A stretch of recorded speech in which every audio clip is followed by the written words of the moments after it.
Habari leo magazetini. Today in media. Aujourd'hui dans les médias. Uyu munsi mu itangazamakuru. Kuva kuwa mbere kugeza kuwa gatanu kuri Primo Media Rwanda.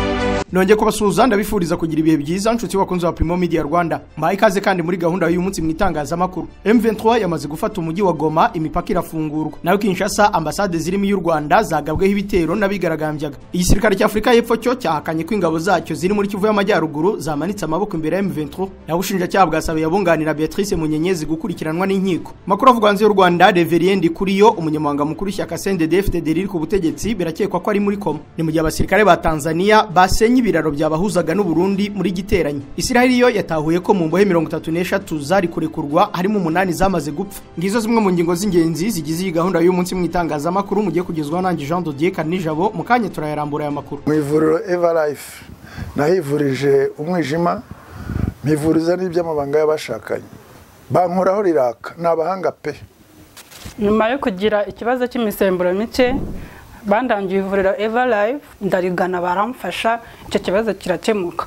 Nyuma naje kujyana n'umubyeyi wanjye afite ikibazo cya hypertension, ubu ngubu n'umuziba. Nashishikariza abantu bafite ibibazo by'imisemburo bigatuma batabyara, bigatuma imihango yabo itaza neza nkuko bikwiye, kuba mwagana ivuriro Eva Life bakabafasha. Murakoze cyane. Ivuriro Eva Life rikorera Nyabugogo rimaze kuba ubukombe mu Rwanda no hanze yarwo mu kuvura indwara bakoresheje imiti y'ibimera kandi itunganyijwe neza mu buryo bw'ibinini, poudre cyangwa liquide.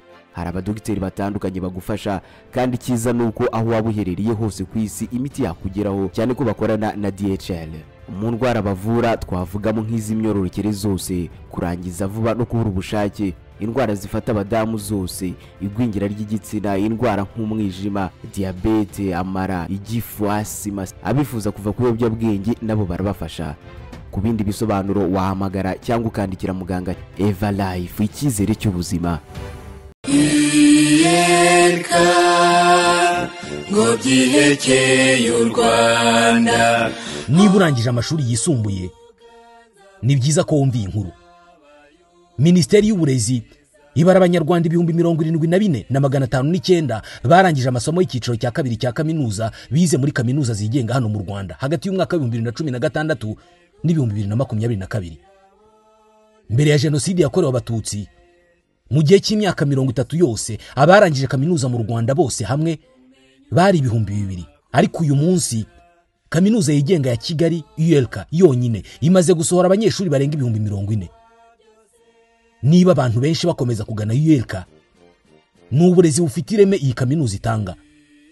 ULK campus ya Kigali ifite ubushobozi bwo gucumbikira abanyeshuri barenga 2,200 mu buryo bwiza, babona ibikenewe byose.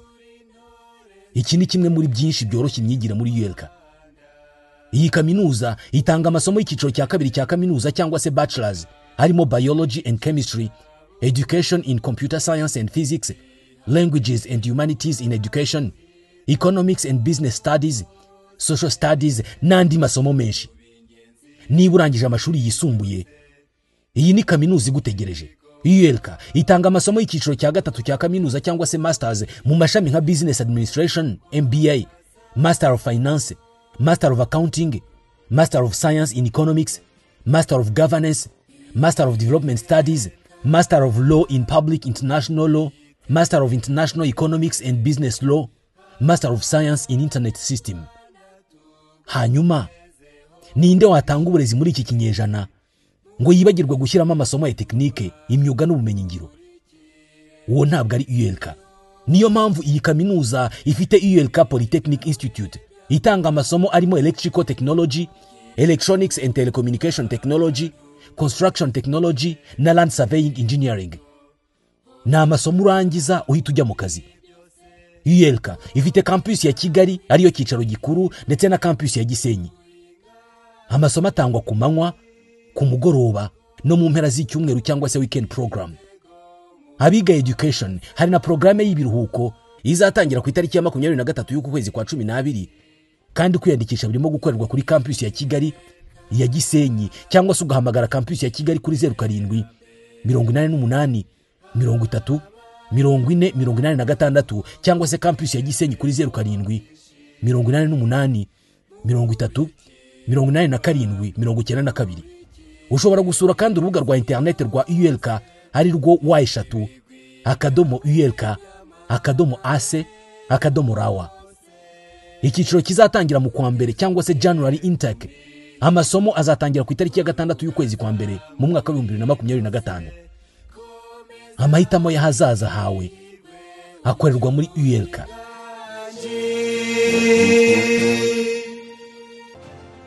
Ikaze muri aya makuru arambuye duhereye ko yavugwa muri Republika ya Demokarasi ya Kongo aho M23 yamaze gufata umujyi wa Goma imipaka igafungurwa. Imipaka ihuza Goma na Gisenyi yongeye gufungurwa, abantu bari baheze Goma bataha mu Rwanda nyuma y'uko uyu mujyi ufashwe na M23. Abashoferi n'abacuruzi 47 nibo bambere binjiye mu Rwanda nyuma y'uko M23 ifashe umujyi wa Goma.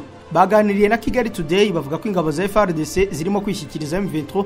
Umwe yagize ati Imana ishimwe twinjiye mu Rwanda, ubu twongeye kubaho, hariya twari tuzi ko turi bugweyo. Abinjiye mu Rwanda bavuga ko bari barimo kunyura ku ngabo za FARDC zirimo kwitanga nyuma yo gutsindwa. Amasasu make yarumvikana mu mujyi ariko ubuzima butangiye kugaruka kuko hari abaturage batangiye kujyana ibicuruzwa byabo mu mujyi wa Goma umaze igihe mu ntambara abantu badasohoka. M23 ifashe umujyi wa Goma ifite inshingano zo kuhagarura umutekano no kwambura intwari imitwe yose yari yarazihawe na leta ya Republika ya Demokarasi ya Kongo. Ifite kandi inshingano zo gufasha umujyi kongera kubona amazi meza n'umuriro bimaze igihe bitari muri uyu mujyi wa Goma. M23 kandi itegerejweho kwihutira gushyira ibintu mu buryo, imirimo ikongera igakorwa ndetse ubuzima bukagaruka muri uyu mujyi.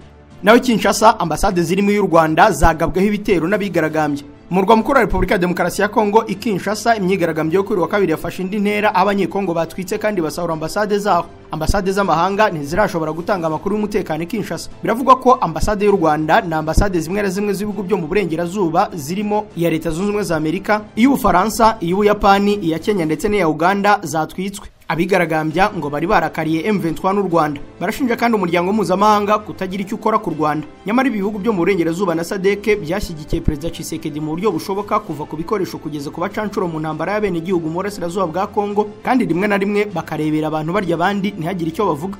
N'abandi basirikare bane ba Afrika y'Epfo bishwe barwana na M23. Afrika y'Epfo yemeje ko abandi basirikare bayo bane bapfiriye mu ntambara ikomeje kubera mu burasirazuba bwa Republika ya Demokarasi ya Kongo, bituma umubare w'abimaze gupfusha bagera kuri 13 kuva ku cyumweru gishize. Inkuru y'urupfu rw'aba basirikare yemejwe n'ikinyamakuru SABC News, igitangazamakuru cya leta ya Afrika y'Epfo. Afrika y'Epfo iri mu bihugu bigize umuryango wa SADC biri mu ntambara yo mu burasirazuba bwa Kongo, dore ko yahohereje ingabo zo guha umusada FARDC mu ntambara ihanganyemo na M23.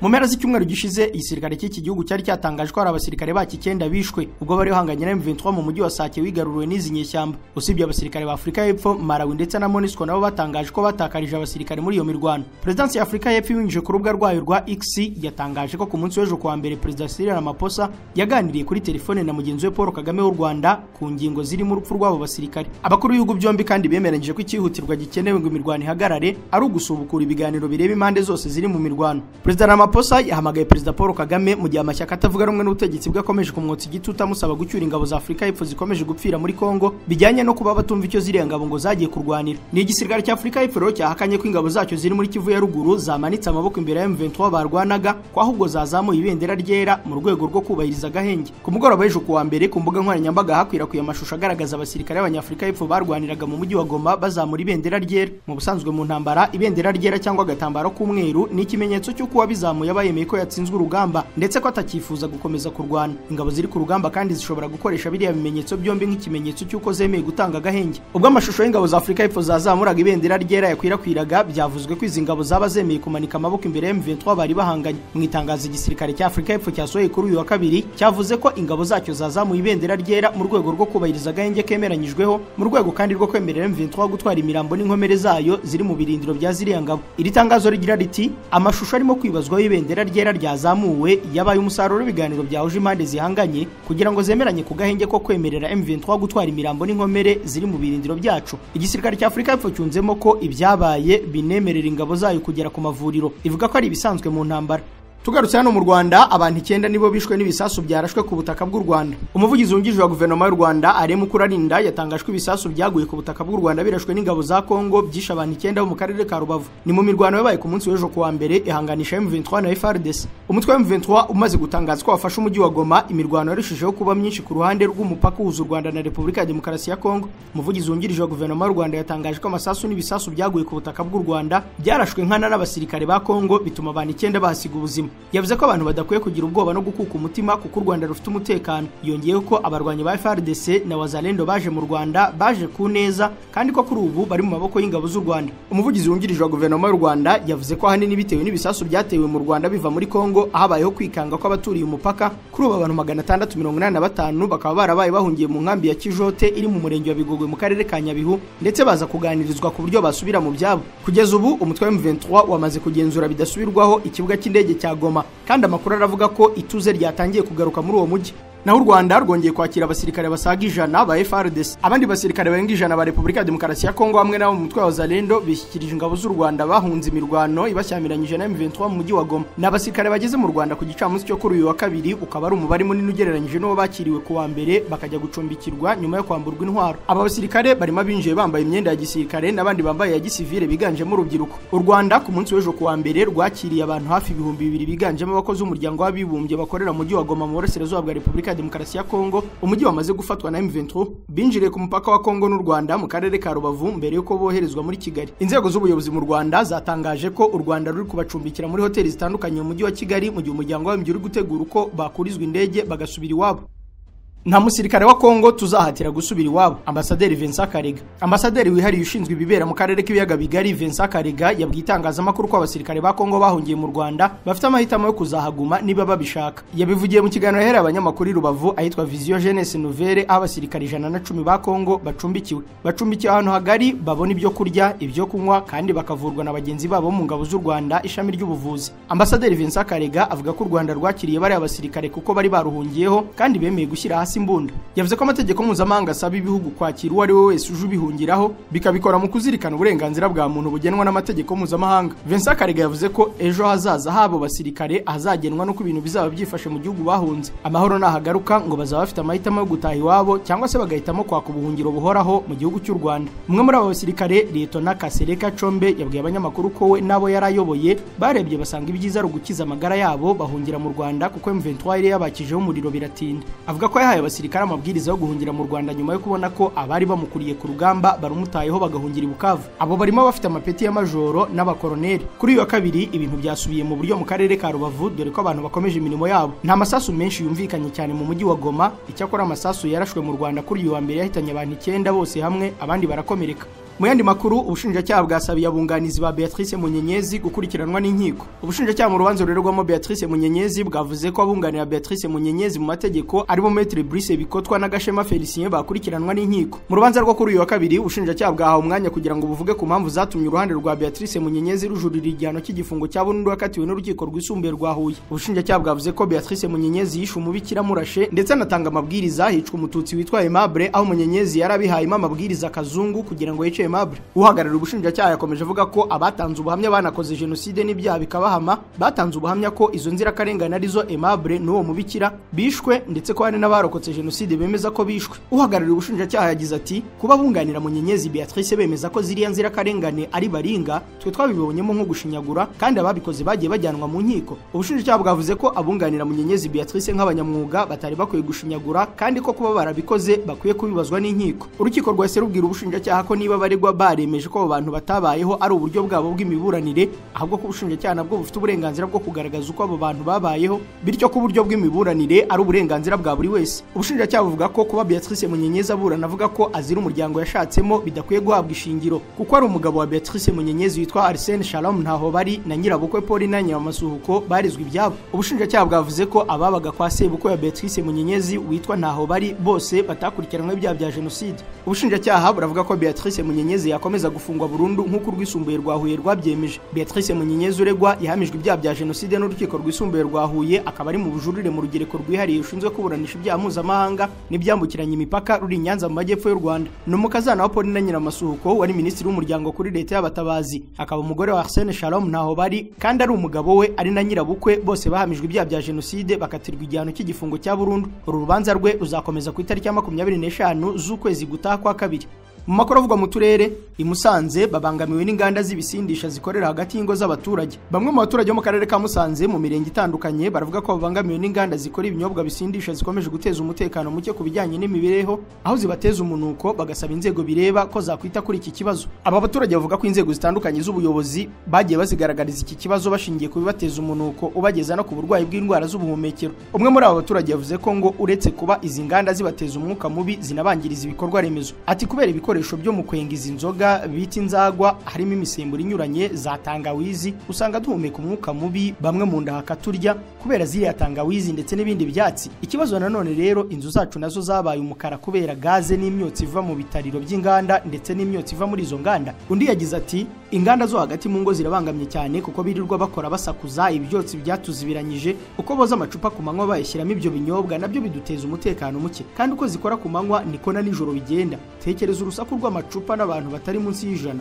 inzu zegeranye nta mahoro namba ziba zifite. Turasaba ubuyobozi ko iki kibazo bwakibonera umuti, izi nganda zikava hagati mu ngo zikimukira mu cyanya cyahariwe inganda. Ubuyobozi bw'akarere ka Musanze nabwo bushimangira ko iki kibazo bukizi, igisigaye ngo nuko ku ngengo y'imari y'umwaka utaha bazagena uburyo izi nganda zose zava hagati mu ngo z'abaturage zikajya hagenewe inganda mu cyanya cyitwa Ruvunda, nk'uko umuyobozi w'akarere ka Musanze Nsengimana Claudien abivuga. Ati ikibazo cy'inganda ziri hagati mu ngo z'abaturage kirazwi kandi kirimo gutekerezwaho. Ubu inganda z'ibiribwa n'ibinyobwa harimo gutekerezwa uburyo zajya mu cyanya cy'inganda mu murenge wa Cyuve, harimo gutekerezwa uburyo hatunganywa zikimurwa. Akarere ka Musanze kuri ubu karabarirwamo inganda zisaga 30, aho umubare munini ukorera hagati mu ngo z'abaturage, aho bavuga ko zikomeje kubateza umutekano muke biturutse ku munuko wazo ukomoka ku bikoresho biba byakoreshejwe mu gutunganya ibyo zikora. Mu karere ka Rusizi ho umugabo yakubise umugore we amuziza kumugaburira ibitari mu rusenda.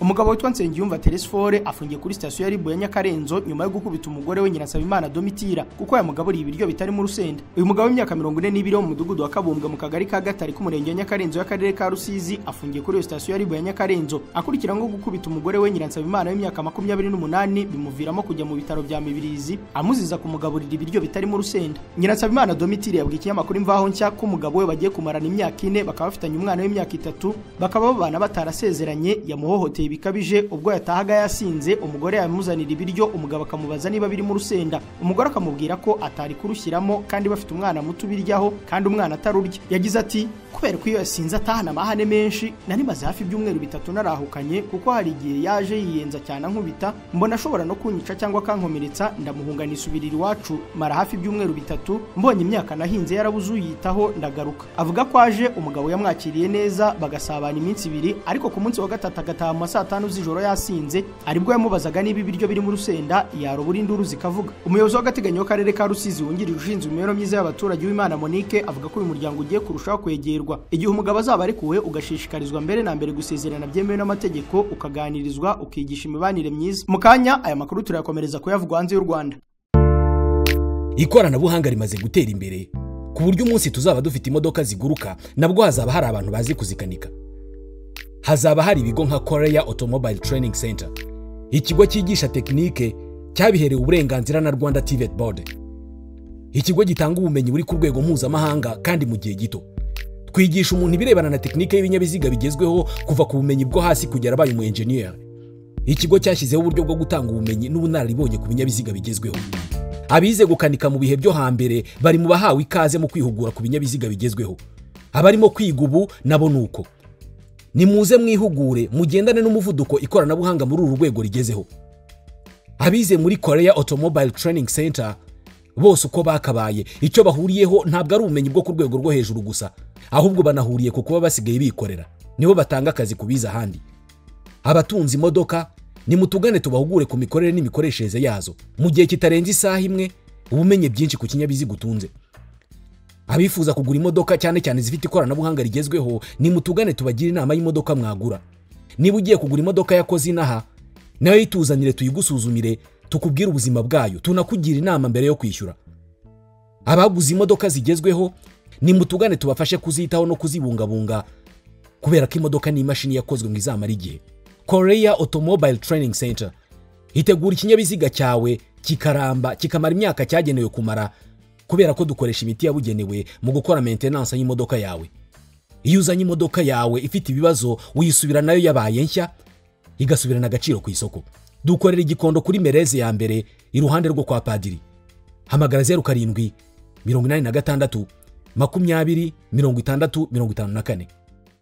Amakuru avugwa hanze y'u Rwanda tuyahere kuri Reverien kuri yo CNDD-FDD bikekwa ko ngo yaba ari muri koma. Umunyamabanga mukuru w'ishyaka CNDD-FDD riri ku butegetsi mu Burundi bwana Reverien kuri yo ubuzima bwe bumeze nabi aho arwariye mu bitaro byo muri Kenya ndetse ari muri koma. Amakuru aravuga ko arembeye mu bitaro bya kaminuza ya Aga Khan muri Kenya. Umwe mu bantu ba hafi y'umuryango we yabwiye ikinyamakuru SOS Media Burundi kitavuga rumwe n'ubutegetsi buriho ko ubuzima bwe bumeze nabi cyane. Ngo yari yavuye muri koma ku cyumweru gishize arongera yisubiramo. Ikinyamakuru kivuga ko abarundi bari muri Kenya bangiwe gusura icyumba uyu mutegetsi arwariyemo nubwo mbere bari bemerewe kumusura. Umwe mu nshuti za hafi z'umuryango we yagize ati dutegereje icyo Imana izakora ubu turahangayitse. Abagize CNDD-FDD banenga kuba batabwirwa amakuru y'uburwayi bwa Ndikuriyo ndetse ko biteye urujijo. Kugeza ubu haribazwa icyatumye uyu mutegetsi wo mu ishyaka riri ku butegetsi aremba bikagirwa ubwiru. Amakuru atarabasha kugenzurwa neza avuga ko ngo mu modoka ya Ndikuriyo hashyizwemo uburozi bw'ifu n'abantu bashatse kumwivugana ubwo yari yitabiriye ibikorwa by'ishyaka Ingozi. Ni mu gihe umwe mu bamurinda we yashizemo umwuka kuwa gatanu. Kugeza ubu umushoferi we hamwe n'umupolisi bari bicaye ku ntebe z'imbere mu modoka barafunzwe. Hari n'ababihuza ko uyu Ndikuriyo yaba ashaka kwikizwa nabo bari kumwe mu ishyaka yitambikaga inyungu zabo barimo na President Evariste Ndayishimiye.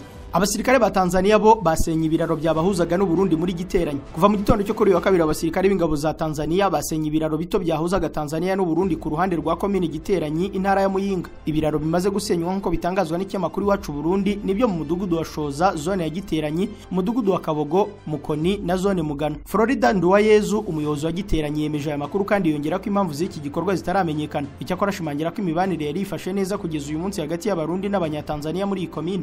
Mu gihugu cy'Ubufaransa Minisitiri w'Intebe yashinje Elon Musk kubangamira demokarasi. François Bayrou Minisitiri w'Intebe w'Ubufaransa yashinje Elon Musk gukora ibikorwa bibangamira demokarasi mu Burayi nyuma y'uko uyu mugabo ukize kurusha abandi ku isi akomeje gukoresha urubuga rwe rwa X mu gutanga ibitekerezo kuri politike y'uyu mugabane. Uyu muyobozi yavuze ko Elon Musk ari kurema ikibazo kuri za demokarasi. Amafaranga ntakwiriye kumuha uburenganzira bwo kuyobora inyurabwenge z'abantu, niko Bayrou yavuze. Yabikomojeho nyuma y'uko Elon Musk agiye atanga amazina y'amashyaka abona kwiriye kuyobora ibihugu by'i Burayi. Uyu mugabo aherutse kuvuga ko ishyaka rya AFB ritavuga rumwe n'ubutegetsi ari ryo ryonyine rifite ubushobozi bwo guteza imbere Ubudage. Ibi nibyo Bayrou aheraho avuga ko iyi myitwarire ya Musk ishobora kugira ingaruka kuri demokarasi yo mu Burayi, uretse ko abatemeranya nawe bamubwira ko ibyo Elon Musk akora ari ugutanga ibitekerezo by'uko abibona, icyakora bikagira uburemere burushijeho gukomera bitewe n'uwo ari we.